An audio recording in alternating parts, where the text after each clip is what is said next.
ఎవడు ఏ సావుకోడులో తప్పులు కనిపిస్తాయా, దానివల్ల ఎంత నష్టం కలుగుతుంది, ఎంత అవమానం కలుగుతుంది అనే ఆలోచన వారికి ఉండదు.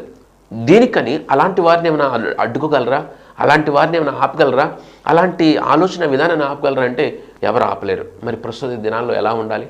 ఒక సేవకుడిగా, ఒక పరిచారకుడిగా, ఒక సంఘ పెద్దగా నిన్ను నీవు సరిచేసుకోవడం, నిన్ను నీవు జాగ్రత్త పరచుకోవడం, నిన్ను నీవు దేవునికి నమ్మకమైన దాసునిగా నిన్ను నీవు జాగ్రత్త చేసుకుని మంచి సాక్ష్యాన్ని కాపాడుకోవడం చాలా అవసరం. చిన్న తప్పు మాట దొర్లిన, చిన్న తప్పు చేసిన, చిన్న పొరపాటు దొరికిన నీ జీవితంలో వెంటనే ఫోకసింగ్ నీ మీదకి వచ్చేస్తుంది.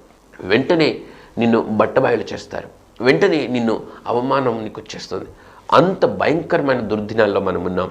కాబట్టి మన సాక్ష్య జీవితం, మన గుణం చాలా బాగుండాలి. దేవుని పట్ల చాలా శ్రద్ధ కలిగి మనం ఉండాల్సింది.